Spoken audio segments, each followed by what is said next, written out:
ஏன் ஆண்டி? எனக்கு பீரியட்ஸ் வந்தாலும் வரனாலும் உங்களுக்கு ஏதாவது பிரச்சனை வரப்போதா? அப்படி இல்லம்மா, காலகாலத்துல ஒரு கல்யாணம் பண்ணிக்கிட்டா ஒரு புள்ளக்குட்டி பெத்துப்பல்ல, அதுக்குதாம்மா நான் சொன்னேன். உங்களுக்கு அந்த கவலையே வேண்டாம். இது என்னோட பாடி.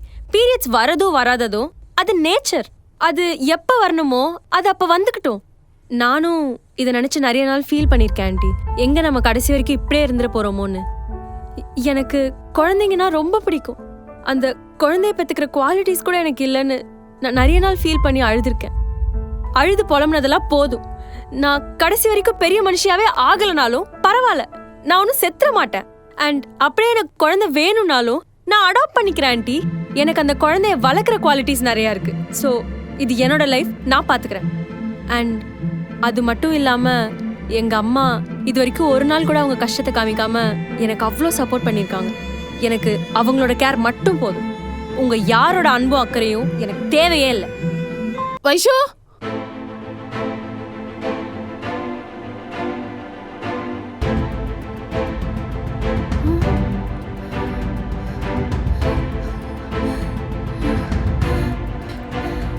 வைஷு,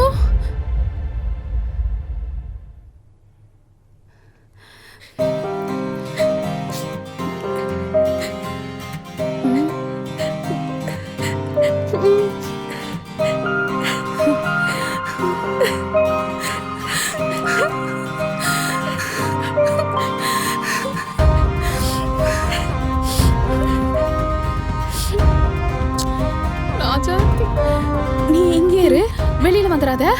அம்மா இப்ப வந்துடுறேன். ஜமுனா, ஜமுனா, ஏ ஜமுனா, உங்ககிட்ட பேசின பேச்சுக்கே என் பொண்ணு வயசுக்கு வந்துட்டாடி. எல்லாம் கடவுளுடைய அருள் தான். வைஷு நல்ல மனசுக்கு எல்லாம் நல்லதாவே நடக்கும். ஆமா, சரி நீ வா. ஏய் போடா. நான் பண்ணிட்டு போறது எப்படியாச்சும் போடா. மா, இனிமே எல்லா பிரச்சனையும் முடிஞ்சுல. இனிமே எதுக்கும் நான் கவலைப்பட வேணாம்லம்மா. ஆனா லேசா வயிறு தம்மா கொஞ்சம் வலிக்குது.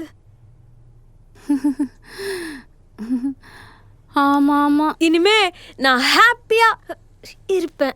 இருப்ப. ஆபீஸ்க்கு ஃபோன் பண்ணி லீவ் சொல்லிரு. வெளியில எல்லாம் எங்கேயும் போக கூடாது. சுத்த பத்தமா இருக்கணும். கண்டதெல்லாம் சாப்பிடக்கூடாது. இடத்த விட்டு நகராத. முக்கியமா பசங்க கிட்ட பேசவே கூடாது.